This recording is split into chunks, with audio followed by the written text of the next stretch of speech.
Hello everyone, back again. I did actually a pretty rare thing. I started watching Wrestlemania Night 1. The first match was Rhea Ripley and Becky Lynch. So I'm going to do my best to review it. I had a lot of things to comment on, and I wish I would have written them down, but it is what it is. Doing this directly after. So, first thing was Triple H came out there. He had to get his little, I'm so great. I'm the King of Kings. I'm not God, blah, blah, blah, satanic crap. And that's going to be the general consensus, the general theme of this match, this segment. So after Triple H is done pandering and whatnot, you have all the geeks going, Triple H, like a bunch of goofs. So you have Becky come out, and she honestly looked like some kind of Santa clown or something. And I'm not trying to be funny, that's legitimately my first response to it. She came out and they did this entrance where she was reading her book or whatever. It was her voiceover of her book. That was some kind of virtual reality garbage, There's agendas behind everything here. And I'll get into that kind of stuff later, possibly even in another video. But they're definitely conditioning you to get used to seeing the amount of technology and, oh, that's cool and whatnot. And that's generally how I look at things, is I look at it as a bigger standpoint as opposed to how it makes me think or feel, whatever. So she's talking about how she wanted to become a wrestler, da da da da, same story over and over from a different person to now Becky Lynch. I mean, nothing really new there. Um, a lot of things on commentary in this match I definitely noticed.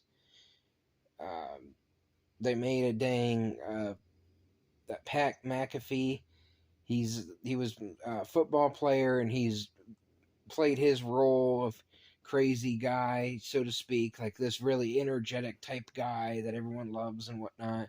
And he goes on talking about how sports aren't rigged and all this kind of stuff. It's just such a bunch of nonsense. Clearly, he knows. He was part of the league. He was actually someone I had heard of many years ago in sport. He was like the one punter or whatever on the Colts, and that anybody knew. But yeah, definitely a bunch of agendas behind everything in this match. Um, so much makeup. There was more makeup than hair, I think. It was ridiculous, and that's saying a lot for these women. Um, allegedly. So then she comes down. Didn't really look that energetic or whatnot. She's trying to do this transgender man type Baphomet worship gimmick, more or less, is what it really is. Getting people used to the transgender goat demon worship, which is literally what they do. The goat with breasts and a penis. So that's the situation. It's got its hand, it's up, one down, as above, so below. You'll see celebrities doing all that stuff. You'll see why they're pushing all these agendas. It's not original. There's very little originality in this match and segment for sure. I didn't like really too much about the man gimmick. I don't know if she's trying to do some kind of like Rock and Ric Flair or some kind of thing where they're like, oh, I'm so great, blah, blah, blah. Just generic, repetitive nonsense that's already been done millions of times. So she comes out with her arm in the air like she's all big and bad and whatnot. Came out there. I noticed both of them were wearing like very revealing clothing, and the ring announcer was too. I'll go into the ring announcer actually now too. That's Samantha Irvin, who is apparently dating or about to marry Ricochet, which Ricochet has done some things on film that, let's just say, are questionable to say the least. But anywho, pretty weird stuff going on. That's how these people are. They stick together. Weirdos stick with weirdos. Agendas stick with agendas, and they do what they're supposed to do. That is for sure. So, yeah, definitely that kind of stuff. Definitely getting their agendas in with their revealing clothing and whatnot, and you can think or whatever you want, but it's not always about you and your thought. It's about the bigger picture when you have kids watching this kind of stuff, and they're obviously pushing this, obviously, and these are not people that I want to see be doing this for sure. I don't need to see it at all, but I definitely don't need to see these two doing it. The ring announcer is just going crazy during the ring announcement, completely fake. Like, it's not genuine whatsoever. Like the screaming and the screeching and she had her top halfway off and whatnot. It wasn't good. It really wasn't good. I miss the days of just announcing the person, making them look like a star. She's trying to overshadow everyone is all that is. That's exactly what that is. You're not professional at all. And, I'll probably get into that more later. Hopefully I'll be able to watch some of this stuff and actually take some notes. As for, I'm not even done with the entrances yet, so I'm trying to get this all out. Rhea Ripley comes out. She's the world champion. They were talking about how Becky was a 6-time champion. So that's plenty. You don't need to keep winning more championships if you already have 6, okay? You talk about people like John Cena that win all the time, or Roman Reigns, that they have all these titles, they keep them forever, but then the same people probably are saying, let's not do this or do that. I actually am for some of these long title reigns where I've heard, differing opinions. To be honest, I've listened to a lot of podcasts for the last couple years at least, people I'd never listened to, and they kind of drove me kind of nuts, honestly. I think it was subliminal. It just kind of picked, and it worked its way up. I kept seeing how the show wasn't really that good, and people were saying how everything was so great, and just the mediocre average was great and fantastic, the greatest ever. People were saying that WrestleMania was the best ever. Well, this wasn't a very good start to supposedly the best show ever. I would disqualify it already, but that's the geeks for you. And there's a lot of, they just say things, they exaggerate just for views and all that kind of deal. But okay, whatever. Maybe there's a few of them that are legitimately that confused, but all right. So Rhea Ripley comes out. She's a champion. She has the band Motionless in White, who's from Pennsylvania, where the show was taking place, doing the entrance and whatnot. And literally, Rhea took a look from the guy Chris Motionless from Motionless in White. That was one of her get-ups, and she comes out there, does her big stomp thing, and the guy does it with her. She's got like this purple all over her face, looks just very unnatural. If it wasn't obvious enough with the satanic agenda and all that type stuff from Becky coming out, Rhea definitely did it. Obviously I understand people will say, oh, that's just them trying to stick out. No, that's them normalizing a lot of immorality and this stuff. And they're trying to get that normal for children to grow up with black lipstick and crazy hair and probably inversion of genders and all that, and wearing little to no clothing, and these women with big muscles and whatnot. Like, that's not what you're here to do in the world. But okay, sure, your job in the world is not to be serving the agendas and whatnot. You should be serving your fellow people and your family and your friends and whatnot, and do well for them. Do what you're supposed to do, not push agendas and all this crap.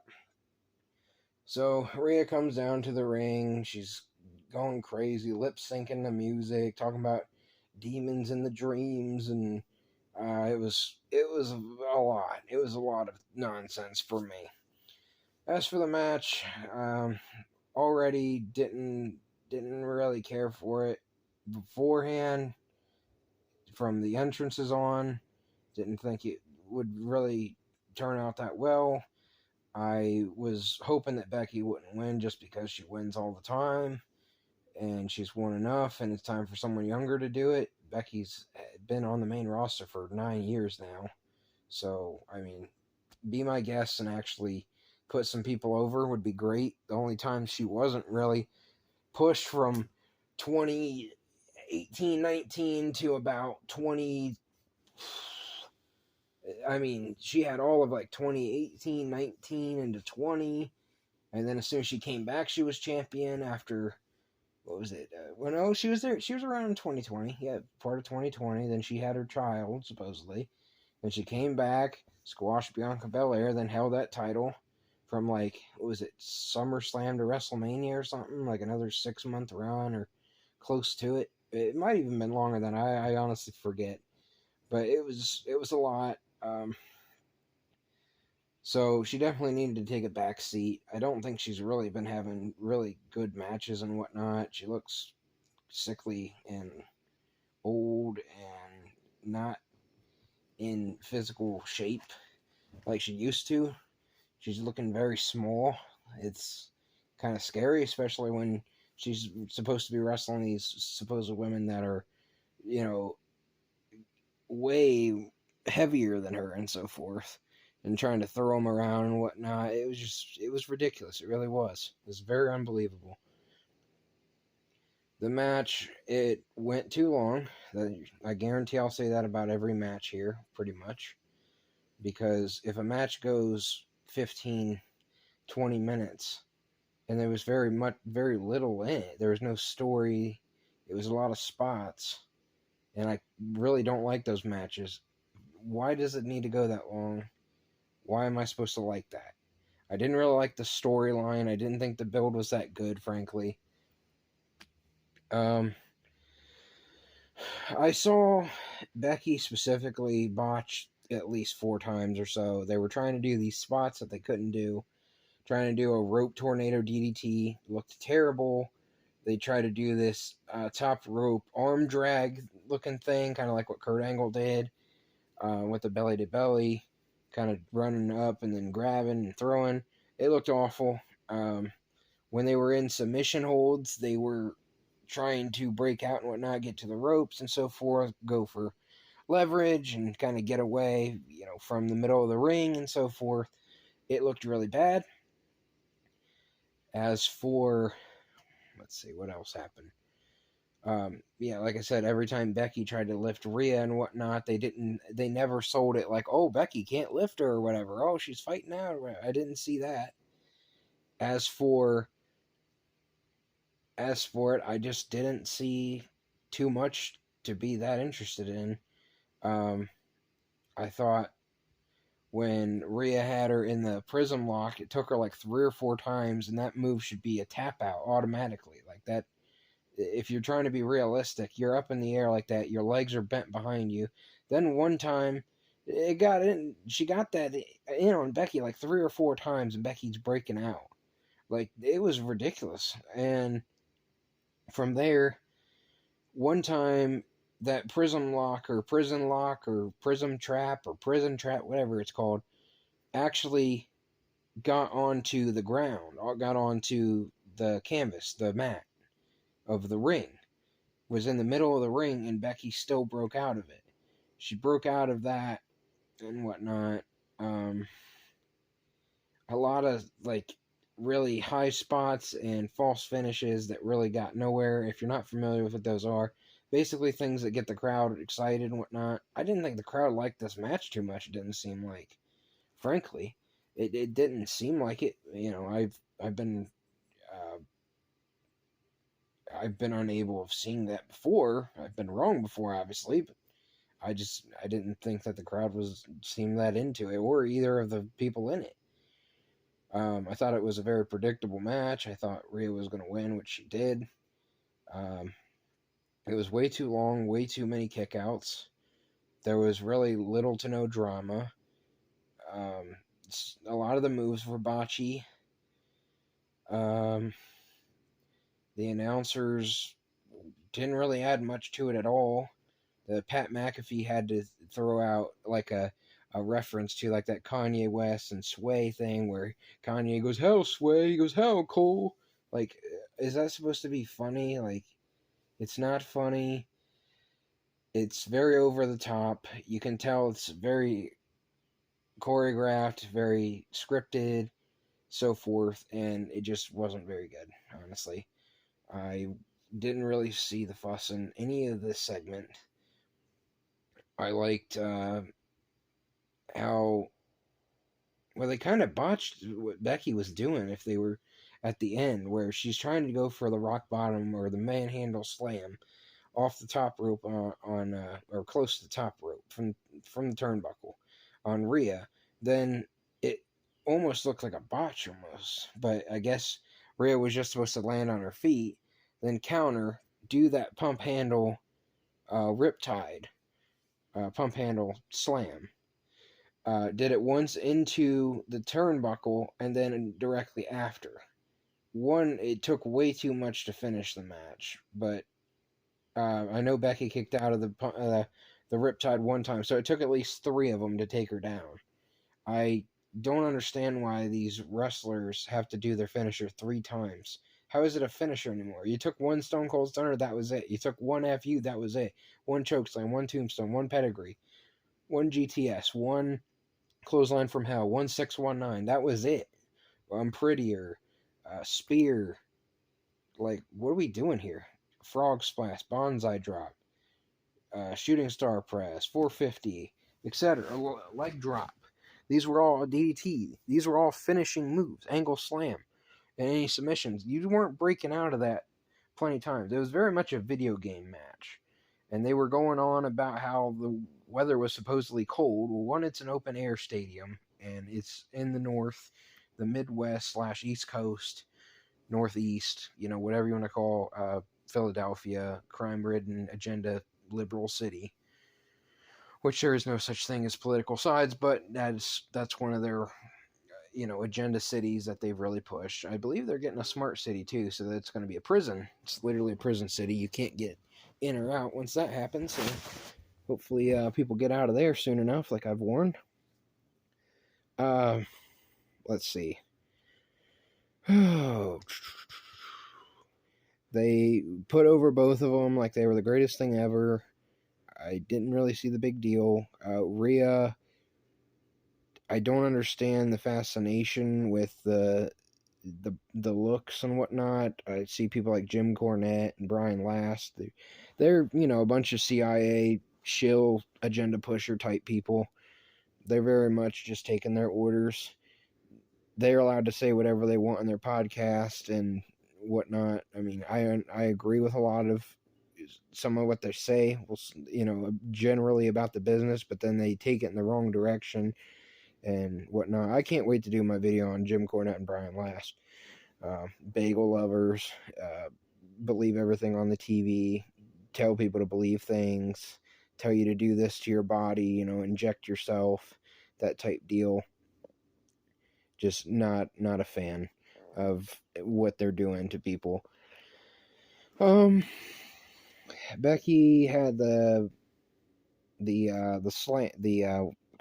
arm bar, disarm her on at least a couple times, I think, and then Rhea would break out, which actually kind of made sense. I thought it was kind of weird how it was very choreographed, like, you're going to break out of my arm bar by lifting me and whatnot, and there was a spot where they went over the top rope near the end, and then Becky took the electric chair slam, which is basically you're falling on your back from their shoulders. You just fall with them on, which theoretically would hurt you too, but that's neither here nor there. I mean, you could just turn it into a power bomb, would make more sense, or, find other ways. But, okay, I'm trying to apply too much logic to things that don't have logical sense. What's next? What really happened here? I covered most of it for sure. They cut to a kick out or something to these like kids or whatever. Like, it was very much like you could tell that they knew that the audience was so brainwashed and whatnot. They were going to do whatever they were told, obviously. Wasn't really genuine. Yeah, hopefully these kids grow up and they see things differently. They see the truth of how things actually are. Not just, oh, these are the wrestlers and whatnot. They're not pushing agendas on me by wearing all their crazy outfits and, gender inversion and calling you're supposed to be a woman, but you're calling yourself the man, and the female empowerment, and these women that have steroid muscles and whatnot. It's terrible. Nudity, basically nudity. And Becky and Seth, I've covered them. The satanic type crap, but the Baphomet, gender inversion, Seth Rollins wearing his black craft coat clothing with the inverse pentagram and the Baphomet. It's not. He's been seen more than once. He's wearing them. He claims that he's an atheist, which obviously he's not. He's definitely a Satanist, which people don't even understand what a real Satanist is. He definitely is up there, like, playing his role at least as a Satanist, and not like an actual Satanist. Like, we're talking like the satanic temple type people that think that their rights are being taken and women are oppressed and all this stuff. It's like, because they're all connected to the media and whatnot. It's all a script where the CIA funds the satanic temple and they're tax exempt. Thank you, Obama. I believe he was the one who was the first one to really do it, even though people who believe in politics and whatnot, Trump is, the MAGA thing is actually a high tier of Satanism. Whether that's the temple or the church, I don't remember. I think it's the Church of Satan, whatever. They're both garbage. And both of them are used to desensitize and actually distract you from the real Satanism, like Aleister Crowley, that kind of stuff. WWE has had characters based on Aleister Crowley before. Talking about Black Mass and what they made a reference at the Royal Rumble with Aleister Black the one time. I forget what the exact phrasing was. It was Corey Graves that said it. This guy, he's got tattoos everywhere based on Slipknot. And the Satanic Temple had Lucian Graves, Corey Taylor, Lucian Graves. It's not real hard to figure out what they were going for there.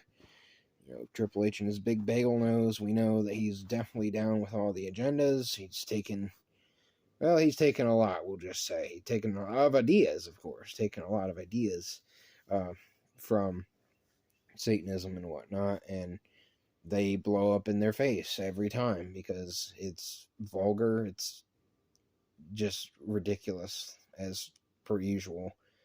Nothing really original. They can't say anything. They even said in that book, it said something, Becky's quote said something to the effect of, it almost sounded like a Bible quote, said, my father said this, also the Bible, kind of. So it's like, it's not funny, first of all. I can't stand people that aren't funny, that try to be. I don't try to be, so I reckon. My point is, they're definitely desensitizing, and they're getting a lot of agendas out. The subliminal mocking of the Bible, like, oh, ha ha ha, I'm so much better than the Bible, or whatever. Even though real Satanists actually read the Bible, and they know it better than the average person, or even better than the lukewarm Christians, because they do the opposite of what the Bible says. They break the 10 Commandments. They push all the wrong agendas. They celebrate holidays that are pagan. They're not legitimate holidays. They're a script. You don't want to know the things that go on, the people that go missing, the people that die around that time. A lot of ritual type offerings and whatnot. And that stuff is in the Bible. It tells you not to do these things, and now they've inverted everything to make it look normal, to not want your children, not wear your regular clothing, be nude, all the different things, violence, murder, all these things that have been pushed, the lack of independence, the striving to be rich, the inversion, the division, the perversion, all that stuff is all done because it's everybody working together. And WWE is just some small thing on the on their radar of what really is going on, but it's just they're taking all their orders from the CIA, the satanic groups, the secret societies, the top tier people from, you want to go over to the Bagel Land, you want to go to the CIA media that took over Los Angeles, you want to talk to, the bagels that are in Los Angeles. That's why Los Angeles is such a dump. They've destroyed it on purpose. They brought a lot of people over there, especially after the supposed World War II operation. There's MK Ultra, Paperclip, Mockingbird, Popeye. Controlling weather, controlling the media, Project Bluebeam, the fake UFO agendas. Now they were pushing the solar eclipse thing, which clearly that's some kind of weather manipulation. If you don't see that going on, I don't see how you're not. You've got, what else do you have going on here? You got all that. But I think I'm going to stop while I'm ahead there with that. Rhea did a thing where she was acting like Dominic Mysterio or Eddie Guerrero. Of course, that was mostly, just to show off, revealing. Let's just say revealing. As for Rhea, I didn't think she was much of a heel, and I didn't think Becky was much of a face. If you never watched the match, you wouldn't be able to tell. I think Rhea one time maybe did something, maybe once or twice did a couple heel things. If she's bigger and badder than everyone, she needs to be showing, like, I'm in control of this person. One time I hit you with my finisher one time, or I put you in a submission, you're out. You're not getting away. Whether you work your way up to that maybe could have been worked out better. I thought that was a worthy critique to say. I also, like I said, I didn't see there was much to the match where you've got this situation where Rhea is going for the submission and whatnot, which she should have got a submission victory. Would have actually worked fine too, which she could have several times. She could have got a pinfall a couple of times too early. Becky never really was in that much control of the match. It was very back and forth. They gave it time to breathe, which was good and bad, I guess. It was good in the sense that they tried to slow it down and all that, but also for my viewing, it was just like, okay, can we get it over with? And I knew what I was getting into when I turned this on. I knew it was going to be a long match. It was going to be predictable. It was going to be pretty much exactly what I thought, and it was. So, pretty much got what I was thinking there. Like I said, unbelievable was definitely one of the words I would say to this match. I didn't think there was much to it. Now, I don't really want to go into it too much, but there's rumors, we'll just say. They say that Becky may not sign a new contract to WWE, might take some time off or whatever, which I did a video about that, and I said that would be a good idea because, frankly, I am sick of her. And Seth Rollins, because they're married, they should be taking time off together, is the rumor. I don't like revealing a lot of that stuff, but it's like it's already been talked about, and if you're looking this up, there's a good chance that you watch the match, etc., about this stuff. I really would like to see them take time off, give some time to somebody else, would be good. Becky has been in matches with Lyra Valkyria, Tiffany Stratton, Trish Stratus. Recently, she had to get the win over Trish, twice? I don't see why that was necessary. Didn't really put anybody over. You could say, well, maybe they were trying to do something with Zoe Stark, putting her over. I didn't think that worked at all. I didn't think that was even an idea in that Trish Stratus match. I thought the matches with Trish were bad.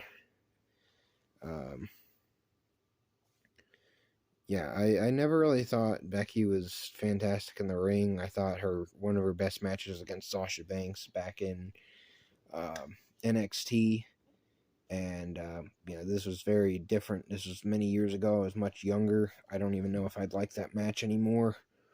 But that was one of the rare situations where I thought that match turned out pretty well back then, because I wasn't really paying attention to the matches per se.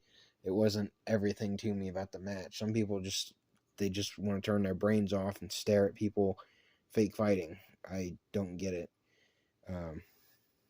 They don't care about psychology. They don't care about the actual move set, how you could be working your way up to something, how you could be doing moves to weaken someone, then get the submission finisher, the submission victory and whatnot. And I can see that, so I don't see how that's too difficult to figure out. I do have decades, over 20 years of experience following wrestling pretty heavily. So I know a few things, we'll say, about this stuff. Before I go off into another tangent, I think I covered it pretty well. Hope you guys enjoyed the review and whatnot. I thought that just would be something different to do. We'll see what else is the next one I want to do. But I think for now I'm going to try to go get some sleep. So hopefully you guys enjoy the rest of the day. Love you guys. Have a good rest of the day. Appreciate you. Bye then.